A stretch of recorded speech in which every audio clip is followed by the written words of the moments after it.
Welcome. It's your host, Margarita Cardenas, once again with Urban Traditions. And with an extended segment on pumpkins for the holiday season. We had such a good time in Half Moon Bay for Pumpkin Fest, and there was so much going on. We couldn't bring everything to you. And as usual, Urban Traditions made its rounds in the farming community, and we found a farm hidden away from Main Street, and that is the Arata farm. Now, we've heard about the Arata brothers from Beverly Ashcraft, the godmother of Pumpkin Fest. The Arata brothers were a staple in the community. They helped to nurture the culture of pumpkin mania in Half Moon Bay.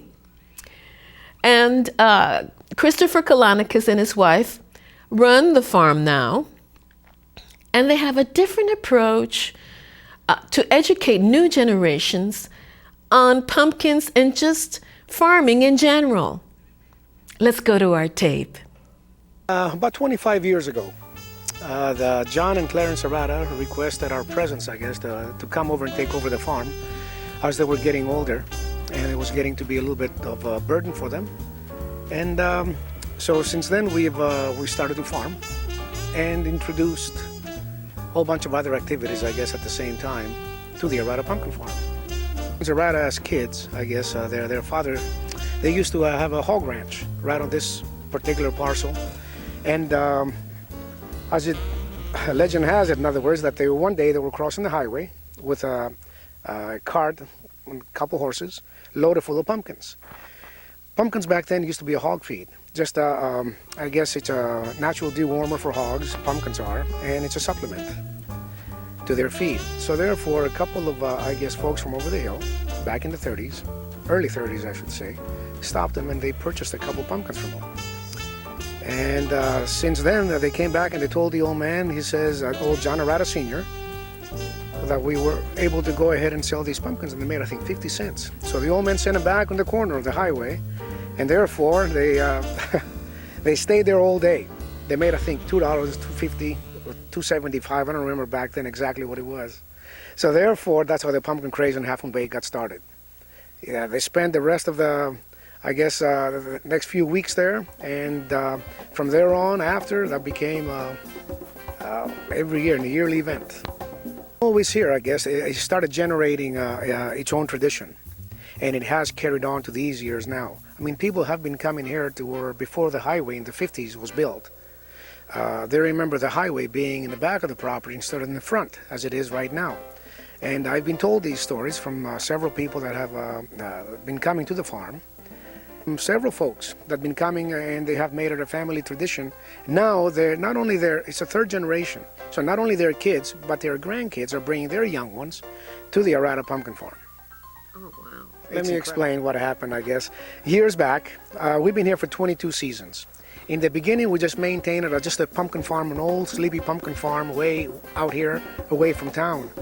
As things were growing around us and other pumpkin farms were taking first stage by offering other, I guess, events that are not just committed 100% to agriculture, they started taking a lot more customers and our customer base was diminishing. So we came up with the idea to do something different, but again, something that's committed to agriculture.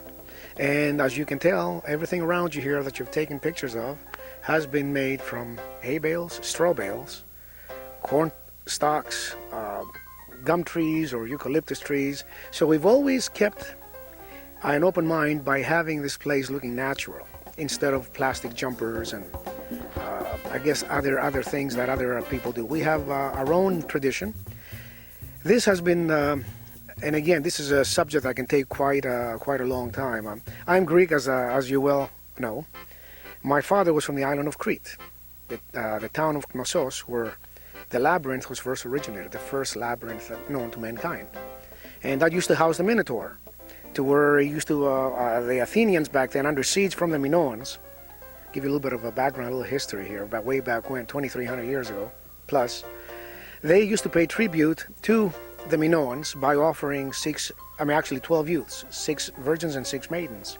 and they would put them inside the labyrinth, and the Minotaur will eat them and have his way with them, you know. So therefore, since then, that's how the first labyrinth and King Minos back then, which would happen to be the emperor of the Minoan Empire, he was happy he did not slaughter the rest of the Athenians.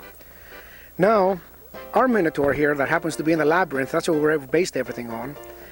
He's a nice Minotaur, of course. He does not hurt any of the children, but he gives them offerings, which happen to be in the form of little golden pumpkins. And people come on the regular basis asking about the Minotaur, which makes his presence known on the weekends in October. So we give the pumpkins away by the hundreds. Those are free pumpkins for everyone to take home with them, especially the children. And as kids learn about the ancient Greek history and mythology, and Cretan, I should say, the Minoans, way back when, after they studied at school, they walk into this place, and as you can tell, we're inside the Parthenon this year. This is a building that was actually not a building, but it's a structure that we've made for the accommodation of school classes. And here we were hoping to teach the kids and show them about agricultural and historical programs that we wanted to introduce, that we introduced last year. But we were not able to do so because of the county did not allow it to happen. So hopefully, we're working with the county. In the future, they'll allow these nice, I guess, educational programs to go forward so we can educate our little kids that come by here. They only have a span of about 5 minutes, the little guys especially. So in a nice confined area like this, you really grasp their attention. You have them out in the open, they're so distracted so easily. And we've been dealing with little troopers that I call them for so many years. We really love what we do. And the more we offer to them, the happier it makes us feel. This is the tomb of the fallen soldier, like they have in ancient Greece. The Parthenon housed back then goddess Athena, which was the protector of Athens. We do not have goddess Athena in here, but we do have Achilles, or he can be made also King Leonidas, which also was of 300 Spartans. So the tomb of the fallen soldier, that's what people in Greece even still, there's a monument of where they had fallen, the 300 Spartans. So it's something as a little replica towards that. And we introduce something unique and different every year. That's why our customers and our people that come and visit us, that's what they say and that's what they enjoy, because we're never stagnant. Always the same. We switch it up a little bit, and keeps not only them interested in coming back, but also us. Because you do this for so long, after a while you get burned out. But by having something new all the time, it keeps us motivated, and especially making so many people happy. I have always loved Greek mythology. What a different approach to educating and inducing curiosity for planting. And, well, after all, the Greeks were an agriculture community. Christopher Koulanakis is unique. He doesn't advertise. That is so refreshing. Well, the new and improved Arata farm offers many activities for the whole day for the family. Let's listen to Chris explain about all the activities that take place that the farm offers. Let's roll that tape. Years ago, we noticed a competition, having train rides and hay rides and having all these inflatable jumpers. And so we, instead of copying exactly what they have, we like to always, the Arata Pumpkin Farm has always been the staple of the community here. And always people compare themselves, or other farms I should say, other competitors compare themselves or gauge themselves with the Arata Pumpkin Farm. Because not only has been a staple, like I keep saying, to the community here, but at the same time it's been very successful because of the time and effort that we add to it. I mean, we start decorating and working on the place here in April. We start working on the ground. When I say working the ground, I'm talking about plowing. I'm talking about disking, irrigating if we have to, depending on the weather, if we get enough rain or not. We have to weed or to hoe, reset pumpkin plants as they happen to be too close together. I mean, we do a lot. And we do not go into too many different crops because we know our season is October. So therefore, corn, Indian corn, and pumpkins. So we devote a tremendous amount of time on that. So to get back to the subject, we need to stay competitive with everyone by having all these extra events that everybody else has. I keep telling, especially the authorities and people, in other words, that happen to be in charge of our San Mateo County, not only the Board of Supervisors, but also the planning staff, that people will not just come to us and bypass everybody else to come so far out of their way just to buy pumpkins. They need some sort of entertainment, some sort of a draw. So the maze, the labyrinth, has created that draw for us, even though it's, my goodness, I mean, we gotten old just in the last 10, 12 years of its existence of putting it together. But it's a draw for us, and as people come out here, we're able to sell our crops. And we're able to sell our pumpkins, we sell straw, we sell corn stalks, husks, I mean corn, all sorts of, I guess, agricultural products. Now, at the same time is we beautify this place by getting these metal unique sculptures that, you know, one of them happens to be the Trojan horse. That has to do directly with educating the children about the ancient Greek history again. Horses that have been introduced this year, we have 4 of them.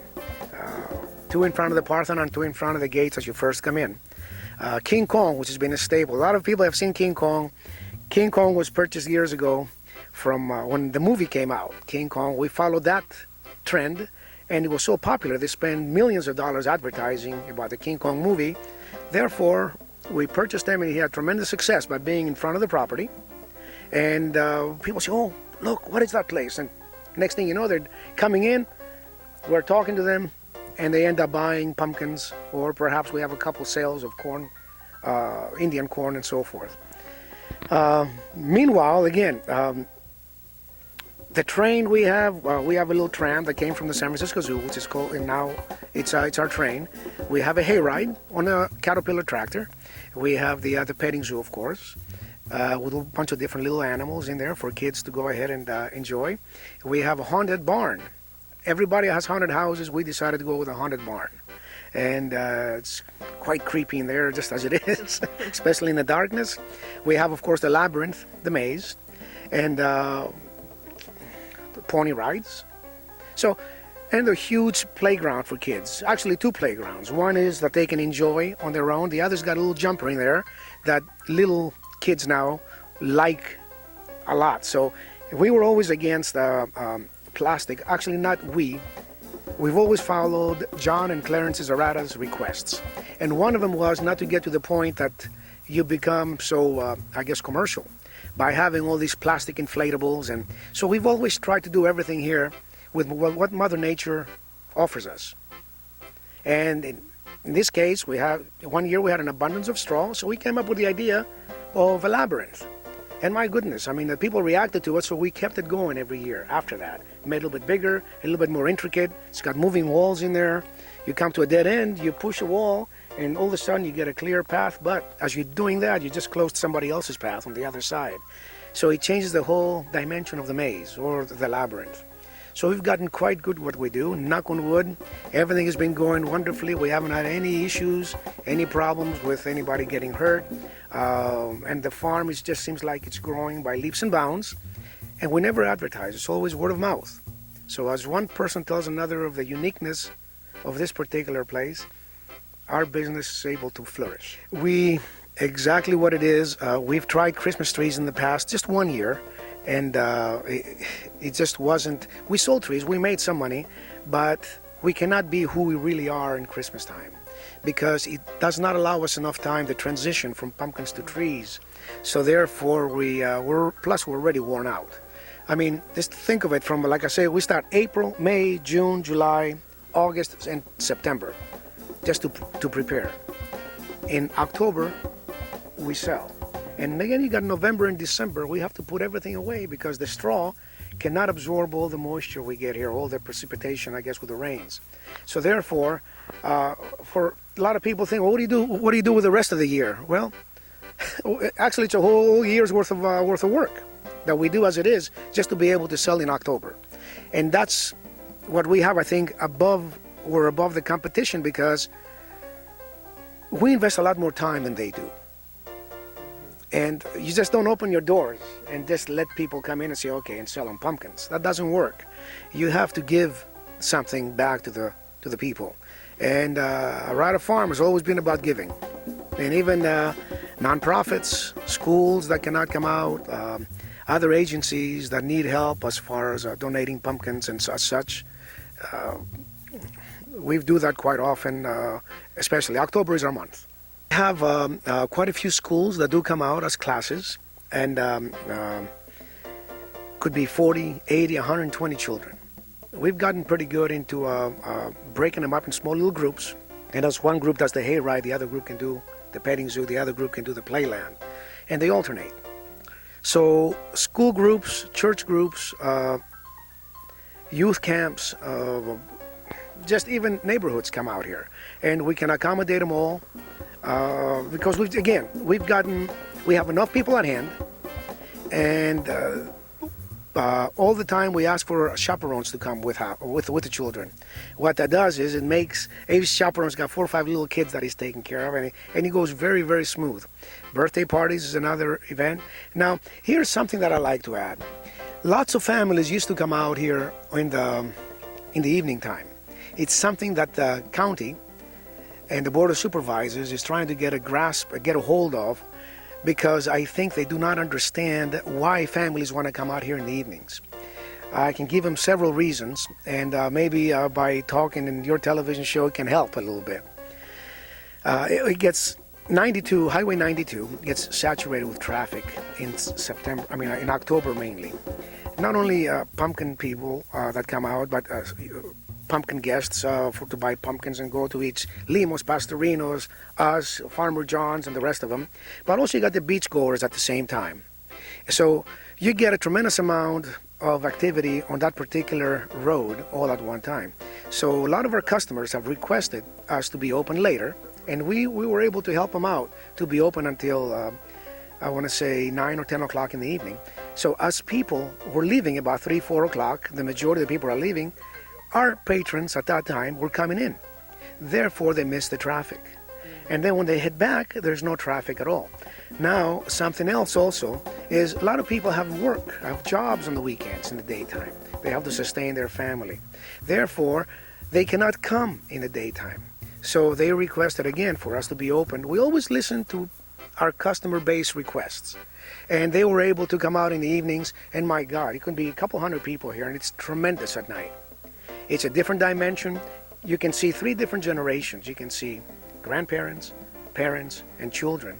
And as the children doing the maze, we had a coliseum that we erected. We used to show movies for the older folks. The old black and white movies from way back, Abbott and Costello, and Frankenstein, Dracula, to where they're kind of cheesy, right now. But you know what, though? We always bring the past here at the Arata Farm, in the presence of everyone. And we had it all figured out really well till that was taken away from us. And my goodness, the dissatisfaction of the people, it has been incredible. On people that we talked into length, I asked them to call the Board of Supervisors and plead their case. Because again, it's not us. They view me as a business owner, and they think all I want to do is stay here and just rake in the money. It's not that. Me and my wife, as we're getting older, we can afford, we like, now that we close at 6 at 7 o'clock, when it gets dark, because then we have some time to ourselves. But again, being so customer friendly and so accommodating to people, that's what made this place so successful. We want to be open later just to help those folks that cannot make it here in the daytime.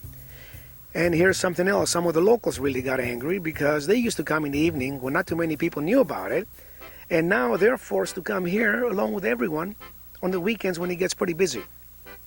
So perhaps the supervisors will see it our way and allow us, at least next year, to be open at least past 7 o'clock. We got to be open till 9 or 10, just a couple days a week.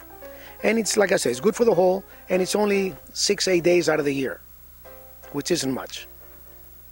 Koulanakis is a credit to this community. He complies with the wishes of his customers. That is so rare. And by doing this, he's still applying the values and the ideals of the Arata brothers, and that is the care for the community. I do hope that the city council will allow Chris to stay open later next year. And Chris, you can always use Urban Traditions as your platform. After all, this is the soapbox for the community's voice. Roll tape, please. There's new guidelines that they introduced, which is I want to say 2 45-day periods that you can be open. So that makes 90 days. It's okay for us, but we cannot be as intricate as we have been. In the past, we started decorating in April. And like I said, it takes 5-6 months to set the place up. What they're doing now, they want us to go ahead, and we do want to comply with the county's ordinance, by all means. Otherwise, we're breaking the law. They want us to go ahead in 45 days, not to only put everything together that we do here, decorate everything, but at the same time, conduct our business and tear everything down, put everything away. I mean, I understand Herculean tasks because I'm from that end of the world that understands what a Herculean task really is. And that is a big deal to ask anyone to do, especially that has been here and sees what kind of effort and what kind of, I guess, labor goes into this place. So hopefully, again, through the educational programs next year, we're hoping that they would, I guess, see it our way and just be a little bit more lenient with us and allow us a little bit more time. Because what happens when you force someone to do something in a small period of time, that's when accidents happen. That's when you're rushing and you're trying to get things done. And then all liability issues and all kinds of problems can occur, and it draws a lot of people into lawsuits and so forth. And that's not what we want at all. We just want to be, I guess, as quaint as we are and unique, and just allow us to do what we've done here because it's good for everyone. Well, I guess you can say you can gauge success by not so much about how much money it's made, but how many visitors it attracts. We have a different approach than a lot of other people. Farming alone, it needs help. A lot of farmers, they're going out of business. There is a lot of farms that are just, the kids now, they don't want to work as hard as the parents did or the grandparents. What we've done here, we have found another way to make a farm profitable. And you've never heard of a father say, oh, my son is going to grow up and be a farmer. You heard of fathers always bragging about their sons being lawyers and doctors, positions that give them, in other words, or occupations that give them a tremendous amount of money. Here, we found by doing what we do, by introducing ancient cultures to the public and being available to introduce what we do through the county level and allowing us to introduce what we do to the public, it has definitely quadrupled our sales. So therefore, we can say proudly that we are farmers and we are successful. There's a few folks here in Half Moon Bay that their idea is of agriculture, we gotta be just agriculture, nothing but. Well, after getting hit year after year after year by losing, not making any money, you're gonna end up giving up and not doing any more agriculture. They gotta be more open-minded and allow the farmers to go ahead and have something different that can attract, I think, more people onto their land so they can sell their crops. And that has worked for us. And maybe I'm letting the cat out of the bag here by opening everybody else's eyes. But again, that's how we are. We've always been giving. And whoever wants to listen to this and take advantage of it, by all means, we'd love to see him to be successful. These are hard times.